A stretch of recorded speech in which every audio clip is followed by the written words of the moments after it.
மருத்துவ வரலாற்றில் காரல் லேண்ட்ஸ்டைனருடைய மிக உன்னதமான பங்களிப்புகளும் சாதனைகளும் என்னென்னன்றதை பார்க்கலாம். காரல் லேண்ட்ஸ்டைனர் ஒரு Austrian American biologist, physician and immunologist. இவர் 1868 ஜூன் 14 அன்னைக்கு ஆஸ்ட்ரியாவில் இருக்கிற பாடன் பெய்வீனில் பிறந்தாங்க. இவர் 1901ஆம் ஆண்டு ஆஸ்ட்ரியாவுடைய வியன்னாவில் இருக்கிற மெடிக்கல் யூனிவர்சிட்டி ஆஃப் வியன்னாவில் பணிபுரிஞ்சு வரும்போது ஏபிஓ பிளட் குரூப் சிஸ்டமை கண்டறிஞ்சாங்க. இது ஒரு மிகப்பெரிய சாதனையாக இருந்தது. ஏன்னா அது நாள் வரைக்கும் பிளட் டிரான்ஸ்ஃபியூஷன் ரத்த மாற்றம்ன்றது மிகவும் சவால் நிறைந்த ஒன்றாக இருந்து வந்தது. அதுக்கு காரணம் ரத்தம் தேவைப்படக்கூடிய நபர்களுக்கு மற்ற நபர்களினுடைய ரத்தத்தை செலுத்தும் போது சில நபர்களுக்கு ஒன்றும் ஆகலை, ஆனால் சில நபர்களுக்கு அக்ளூட்டினேஷன் போன்ற பாதிப்புகள் ஏற்பட்டது. இதனால ரத்த மாற்றத்துக்கு பிறகு அவங்களுடைய உடல்ல ரத்தமானது அப்படியே உறைய ஆரம்பிச்சு கட்டி கட்டியாக மாற ஆரம்பிச்சு இருந்தது. இது ஆபத்தானதாக இருந்தது. இதனால பிளட் டிரான்ஸ்ஃபியூஷனுக்கு பிறகு நிறைய நபர்கள் இறந்து போனாங்க. இது எதனால் ஏற்படுதுன்ற புரிதல் அந்த காலகட்டத்தில் இல்லாமல் இருந்தது. இந்த நிலையில தான் அந்த 1901ஆம் ஆண்டு காரல் லேண்ட்ஸ்டைனர் ஒரு மிக முக்கியமான பரிசோதனையை பண்ணுறதன் மூலமாக மனித உடல்களில் 3 முக்கியமான பிளட் குரூப் இருக்கு, ஏபிசி அப்படின்னு. இதில் மிஸ்மேட்ச் ஆகும்போது தான் இந்த உயிரிழப்புகள் ஏற்படுது அப்படின்றத காரல் லேண்ட்ஸ்டைனர் தான் கண்டறிஞ்சு தெளிவுபடுத்தினாங்க. அதாவது உதாரணத்துக்கு இப்போ பி பிளட் குரூப் உள்ளவங்களுக்கு ஏ பிளட் குரூப்பை செலுத்தும் போதும், அதே மாதிரி சி பிளட் குரூப் உள்ளவங்களுக்கு பி பிளட் குரூப்பை செலுத்தும் போதும், இந்த மாதிரி மாற்றி மாற்றி பிளட் குரூப்பை பொருத்தம் இல்லாமல் செலுத்தும் போது தான் இந்த உயிரிழப்புகள் ஏற்படுது அப்படின்றத காரல் லேண்ட்ஸ்டைனர் தான் கண்டறிஞ்சாங்க. ஸோ இதுக்கப்புறம் தான் மனிதர்களுக்கு இருக்கக்கூடிய ரத்தங்கள்லையே நிறைய வகைகள் இருக்குது அப்படின்றதே தெரிய வந்தது. ஸோ ஏபிசி அப்படின்னு 3 வகையான பிளட் குரூப் சிஸ்டம்ஸ் இருக்குது. ஸோ அந்த பிளட் குரூப் டைப்ஸில் இது மிஸ்மேட்ச் ஆகாமல் ஏ உள்ளவங்களுக்கு ஏ பிளட் குரூப்பே செலுத்தணும், பி உள்ளவங்களுக்கு பி தான் செலுத்தணும், சி உள்ளவங்களுக்கு சி தான் செலுத்தணும் அப்படின்னு இந்த புரிதல் அதுக்கப்புறமா தான் ஏற்பட்டது. இதன் பிறகு காரல் லேண்ட்ஸ்டைனருடைய 2 கொலீக்ஸ் அவங்க ஏபி பிளட் குரூப்பும் இருக்கு அப்படின்னு இன்னொரு பிளட் குரூப்பையும் கண்டறிஞ்சாங்க. ஸோ மொத்தமாக ஏ பி ஏபி சி அப்படின்னு சொல்லி 4 டைப்ஸ் ஆஃப் பிளட் இருக்கு அப்படின்றது அதுக்கப்புறமா கண்டறியப்பட்டது. அதுக்கப்புறமா இந்த சி அப்படின்றது என்னன்னா இதுதான் பிற்காலத்தில் ஓ அப்படின்ற பேரை பெற்றது. ஏன்னா இப்போ ஏ அப்படின்றது இப்போ நபர்களுடைய இப்போ மனிதர்களுடைய ரத்தத்தில் இருக்கக்கூடிய ரெட் பிளட் செல்ஸ், அந்த சிவப்பு ரத்த அணுக்கள், அதனுடைய மேற்பரப்பில் ஏ அப்படின்ற ஆன்டிஜன் இருந்தால் அவங்களுடைய பிளட் குரூப் ஏ. அதே மாதிரி பி அப்படின்ற ஆன்டிஜன் இருந்தால் அவங்களுடைய பிளட் குரூப் பி. இந்த மாதிரி இருந்தது. அதுக்கப்புறம் சி அப்படின்னு ஒன்று காரல் லேண்ட்ஸ்டைனர் சொல்லியிருந்தாங்க. அதுதான் பிற்காலத்தில் ஏபி இது ரெண்டுமே இருந்தால் அது ஏபி பிளட் குரூப். இப்போ ஏபி இந்த 2 ஆன்டிஜனுமே ரெட் பிளட் செல்ஸோடைய மேற்பரப்பில் இல்லாமல் ஒன்றுமே இல்லை அப்படின்னா அதுதான் சி அப்படின்னு ஆரம்பத்தில் பேரிடப்பட்டிருந்தது. ஆனால் அதுக்கப்புறமா அதுக்கு 0, அதாவது ஒன்றுமே இல்லை அப்படின்றது 0 அப்படின்னு அர்த்தம். ஸோ 0 அப்படின்னு மாற்றினாங்க. அதே மாதிரி ஒன்றுமே இல்லை அப்படின்றதுக்கு ஓனா அப்படின்னு ஜெர்மன் லாங்குவேஜில் ஒரு சொல் இருக்குது. அப்படின்னா ஓனா அப்படின்னா ஒன்றுமே இல்லை அப்படின்னு அர்த்தம். ஸோ அந்த ஓனாவனுடைய ஃபஸ்ட்டு லெட்டரான ஓ அதை இதுக்கு வச்சாங்க. ஸோ ஓவும் 0வும் பார்க்குறதுக்கு ஒரே மாதிரி தான் இருக்கும். அதனால் அந்த பிளட் குரூப்புக்கு சி அப்படின்ற பேர் நீக்கப்பட்டு ஓ அப்படின்னு பேரிடப்பட்டது. அதுக்கப்புறமா ஏபிசி அப்படின்ற பிளட் குரூப் சிஸ்டம் பேர் மாற்றம் பண்ணப்பட்டு ஏபிஓ பிளட் குரூப் சிஸ்டம் அப்படின்னு மாற்றப்பட்டது. ஸோ இதை கண்டறிஞ்சது காரல் லேண்ட்ஸ்டைனர் தான். இது ஒரு பக்கம் இருக்கு. 1908ஆம் ஆண்டிலிருந்து இவர் ஒரு ஆஸ்ட்ரியன் பிசிசியன், அதாவது ஆஸ்ட்ரியாவை சேர்ந்த ஒரு மருத்துவரான எர்வின் பாப்பர், அவர் கூட இணைஞ்சு போலியோ ஏற்படுறதுக்கு என்ன காரணம் அப்படின்ற சரியான விஷயத்தை கண்டறியணும் அப்படின்னு டிசைட் பண்ணி அதுக்குண்டான பரிசோதனைகளை மேற்கொள்ள தொடங்கியிருந்தாங்க. ஏன்னா அந்த காலத்துலலாம் இந்த போலியோ அப்படின்ற நோய் ஏற்படுறதுக்கு பாக்டீரியா தான் காரணம் அப்படின்னு நம்பப்பட்டு வந்தது. போலியோன்னா தெரியும், இந்த போலியோ நிறைய குழந்தைகளை பாதிக்கும். அது ஏற்பட்டாலே கை கால் விளங்காமல் போகிறது, இது மாதிரியான பிரச்சனைகள் ஏற்படும். சில குழந்தைகள் இறந்தும் போனாங்க. அப்பேற்பட்ட பாதிப்பை ஏற்படுத்தக்கூடியது போலியோ. அந்த போலியோ ஏற்படுறதுக்கு பாக்டீரியா காரணம் அப்படின்னு நம்பப்பட்டு வந்தது. இந்த நிலையில் காரல் லேண்ட்ஸ்டைனரும் எர்வின் பாப்பரும் இணைஞ்சு ஒரு முக்கியமான பரிசோதனையை மேற்கொண்டாங்க. அதுதான் போலியோனால் பாதிக்கப்பட்டிருந்த விக்டிமுடைய ஸ்பைனல் கார்ட் டிஷ்யூவில் இருந்து, அதாவது தண்டுவட திசுக்கள்ல இருந்து சாம்பிள்ஸை கலெக்ட் பண்ணாங்க. கலெக்ட் பண்ணி அதை ஃபில்டர் பண்ணாங்க. இதை ஃபில்டர் பண்ணுறதன் மூலமாக அந்த சாம்பிள்ஸில் இருக்கக்கூடிய பாக்டீரியா போன்ற விஷயங்களெல்லாம் தனியாக பிரிச்சிடலாம். பிரிச்சுட்டு பாக்டீரியாக்கள் இல்லாத சாம்பிள்ஸை மட்டும் தனியாக எடுத்துடலாம். அதாவது இப்போ ஒரு நபர் வந்து போலியோனால பாதிக்கப்பட்டிருக்கிறாங்க. அவருடைய உடல் மாதிரிய வந்து திரவங்கள வந்து எடுத்து, அதில வந்து இப்ப பாக்டீரியாவும் இருக்கும், எல்லாமே இருக்கும். ஸோ அத வந்து வடிகட்டுறது. அப்படி வடிகட்டுறதன் மூலமா இப்ப இதில வந்து ஊத்துறாங்க. இப்படி வடிகட்டப்படுதுன்னா, இந்த பக்கம் வந்து பாக்டீரியா எல்லாமே வந்து நின்னுரும். இந்த பக்கம் வந்து சாதாரணமா பாக்டீரியாக்கள் இல்லாத சாம்பிள்ஸ் வந்து இருக்கும். ஸோ அந்த சாம்பிள்ஸ எடுத்து 2 குரங்குகளுக்கு கார்ல் லாண்ட்ஸ்டைனர் வந்து செலுத்தினாங்க. செலுத்தின பிறகு அந்த 2 குரங்குகளும் வந்து போலியோனால பாதிக்கப்பட்டன. இப்ப கார்ல் லாண்ட்ஸ்டைனர் வந்து ஒரு விஷயத்த உறுதிப்படுத்தினாங்க. அதாவது பாக்டீரியானால போலியோ ஏற்படுது அப்படின்னா, இந்த 2 குரங்குகள் போலியோனால பாதிக்கப்பட வாய்ப்பே இல்ல.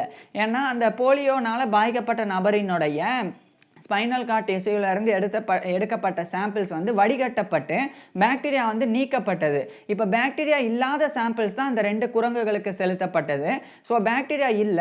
ஆனாலும் போலியோ ஏற்படுதுன்னா என்ன அர்த்தம்னா, அப்ப பாக்டீரியாவை விட ரொம்ப சின்னதா இருக்கக்கூடிய ஏதோ ஒரு விஷயம் தான் போலியோ ஏற்படுறதுக்கு காரணம் அப்படின்னு அப்ப உணரப்பட்டது. பாக்டீரியாவை விட சின்னதா இருக்கக்கூடியது தான் வைரஸ். ஸோ இந்த போலியோ வைரஸ் தான் வந்து போலியோ ஏற்படுறதுக்கு காரணம், போலியோ மைலேட்டஸ் ஏற்படுறதுக்கு காரணம் அப்படின்னு கார்ல் லாண்ட்ஸ்டைனரும் எர்வின் பாப்பரும் 1909ஆம் ஆண்டு அதை உறுதிப்படுத்தி தெரியப்படுத்தினாங்க. ஸோ இப்போ அந்த காலகட்டத்திலலாம் போலியோ ஏற்படுறதுக்கு பாக்டீரியா தான் காரணம் அப்படின்னு நம்பப்பட்டு அதுக்கு எதிரான மருந்துகள் தான் கண்டுபிடிக்கக்கூடிய முயற்சிகள் மேற்கொள்ளப்பட்டு வந்தன. ஆனால் உண்மையிலேயே போலியோ ஏற்படுறதுக்கு பாக்டீரியா காரணம் கிடையாது, போலியோ ஏற்படுறதுக்கு வைரஸ் காரணம் அப்படின்னு கார்ல் லாண்ட்ஸ்டைனரும் எர்வின் பாப்பரும் கண்டறிஞ்சு சொன்னாங்க. இது மிக முக்கியமான விஷயம். அதுக்கப்புறம் தான் அந்த 1910ஆம் ஆண்டு தான் இந்த சி பிளட் குரூப்புக்கு ஓ பிளட் குரூப் அப்படின்னு ஆரம்பத்தில் சொன்னால் அந்த பெயரிடப்பட்டது. இதுக்கப்புறம் சில ஆண்டுகள் போனது. 1922க்கு அப்புறமா கார்ல் லாண்ட்ஸ்டைனர் அவருடைய ஃபேமிலியோட ஆஸ்திரியாவிலிருந்து யுனைடெட் ஸ்டேட்ஸுக்கு வந்து கிளம்பி போயிடுறாங்க. அங்கே தான் இவர் வந்து அடுத்து வாழ தொடங்கியிருந்தாங்க. அப்போ இவர் வந்து பிலிப் லெவின் அப்படின்ற ஒரு அமெரிக்காவை சேர்ந்த இம்யூனோ ஹீமட்டாலஜிஸ்ட், அதாவது நோய் எதிர்ப்பு இரத்தவியலாளர், அவர் கூட இணைஞ்சு கார்ல் லாண்ட்ஸ்டைனர் வந்து 1927ஆம் ஆண்டு இன்னும் முக்கியமான சில பிளட் குரூப்ஸை வந்து கண்டுபிடிச்சாங்க. அதுதான் MNP அப்படின்னு சொல்லி வேறு வகையான பிளட் குரூப்ஸ். இது வந்து இப்போ ஏபிஓ இதெல்லாமே வந்து ரொம்ப மேஜரான மெயினான வந்து பிளட் குரூப்ஸ். அதுலேயே வந்து சப் குரூப்ஸ் அப்படின்னு சொல்லலாம், சப்டைப்ஸ் அப்படின்னு சொல்லலாம். அதுதான் எம்என்பி அப்படின்றது. இது எந்த அளவுக்கு முக்கியமானது அப்படின்னா, இந்த எம்என்பி அப்படின்ற பிளட் குரூப்பை வச்சு இவர் வந்து இப்போ ஒரு குழந்தை இருக்குன்னா அந்த குழந்தை யாருடைய குழந்தை அப்படின்றத இந்த எம்என்பி அப்படின்ற பிளட் குரூப்பை வச்சு தான் கண்டறிய முடியும். ஏன்னா இப்போ எல்லாருக்குமே வந்து ஏவும் இருக்கும், பியும் இருக்கும், ஸோ அந்த மாதிரிலாம் இருக்கும். அப்படி இருக்கும்போது இது உண்மையிலேயே யார் குழந்தை அப்படின்னு கண்டறிகிறது ரொம்ப கஷ்டம். ஆனால் இப்போ ஒரு நபருக்கு பி பிளட் குரூப் இருக்கு, அவருக்கே வந்து பி அப்படின்ற குரூப்பும் இருக்கு. இப்போ அந்த பி அப்படின்ற குரூப்பும் பி அப்படின்ற குரூப்பும் உள்ள ஒரு குழந்தை பிறந்திருக்கு அப்படின்னா அப்போ அந்த குழந்தை அந்த ஒரு நபரை சார்ந்தது அப்படின்னு சொல்லி அந்த மாதிரி வந்து உறுதிப்படுத்த முடியும். ஸோ இது மாதிரி இந்த பெட்டர்னிட்டி சூயேஜ் அப்படின்னு சொல்லுவாங்க. அதாவது பெட்டர்னிட்டி சூட்ஸ் அப்படின்னா அந்த காலத்துலலாம் இது என்னோட குழந்தை அப்படின்னு சொல்லி சட்ட ரீதியாக நிறைய பிரச்சனை ஏற்படும். அப்போ வந்து உண்மையிலே இது யாருடைய குழந்தை அப்படின்றத உறுதிப்படுத்துறதுக்கு இந்த எம்என்பி இந்த பிளட் குரூப் வந்து கண்டறியப்பட்டது ரொம்ப அவசியமானதாக இருந்தது. ஸோ அதை கார்ல் லாண்ட்ஸ்டைனர் வந்து பண்ணியிருந்தாங்க. அதுக்கப்புறமா 1930ஆம் ஆண்டு நோபல் பிரைஸ் இன் பிசியாலஜி ஆர் மெடிசன், அதாவது உடலியல் அல்லது மருத்துவத்திற்கான நோபல் பரிசு கார்ல் லாண்ட்ஸ்டைனருக்கு ஏபிஓ பிளட் குரூப் சிஸ்டத்தை கண்டறிஞ்சதன் மூலமாக வழங்கப்பட்டது. ஸோ இவர் கௌரவிக்கப்பட்டாங்க. இதுக்கப்புறம் மிகப்பெரிய விஷயத்தை அலெக்சாண்டர் வீனர் அப்படின்ற ஒரு அமெரிக்கன் பயாலஜிஸ்ட் அண்ட் இம்யூனாலஜிஸ்ட் அவர் கூட இணைஞ்சு 1937ஆம் ஆண்டு பண்ணாங்க. அதுதான் RH ஃபேக்டரை கண்டறிஞ்சது. அதாவது RH ஃபேக்டர் அப்படின்னா இப்போ ரத்தத்தில் இருக்கக்கூடிய ரெட் பிளட் செல்ஸோடைய மேற்பரப்பில் ஏ ஆன்டிஜன் இருந்தால் A blood group, B antigen இருந்தால் பி பிளட் குரூப், ஏபி ரெண்டுமே சேர்ந்து இருந்தால் ஏபி பிளட் குரூப், இது ரெண்டுமே இல்லைன்னா ஓ பிளட் குரூப் அப்படின்னு இருக்குது. இப்போ அதையும் தாண்டி அந்த ஒரு ரத்தத்திலேயே வந்து ஒரு வகையான புரோட்டீன் வந்து இருக்குது. அந்த ஒரு செல்ஸ்லேயே அந்த பிளட்லேயே வந்து புரோட்டீன், ஒரு வகையான புரோட்டீன் இருக்குது. அது வந்து ரீசஸ் அப்படின்ற மங்கீஸ், அது வந்து RH அப்படின்னு சாட்டா அழைக்கப்படும். அது அந்த மாதிரியான குரங்குகளினுடைய ரத்தத்தில் வந்து இருக்கக்கூடியது. அந்த புரோட்டீன் வந்து சில நபர்களினுடைய உடலில் இருக்குது, சில நபர்களினுடைய உடலில் இல்லை. ஸோ யாருடைய உடம்புலலாம் அந்த ரீசஸ் மங்கியோடைய புரோட்டீன் இருக்கோ அது வந்து RH ஃபேக்டர். ஏன்னா ரீசஸ் அப்படின்றதுடைய ஷார்ட் ஃபார்ம் RH அப்படின்றது. ஸோ அந்த புரோட்டீன் இருந்தால், அந்த RH ஃபேக்டர் இருந்தால் அது வந்து பாசிட்டிவ், இல்லைன்னா நெகட்டிவ் அப்படின்னு சொல்லி மாற்றினாங்க. அதுக்கப்புறம் தான் ஏ ஏ ஆன்டிஜன் இருக்குது, ஆனால் இந்த ஆர்ஹெச் ஃபேக்டர் இல்லை, அப்போ அது வந்து ஏ நெகட்டிவ்.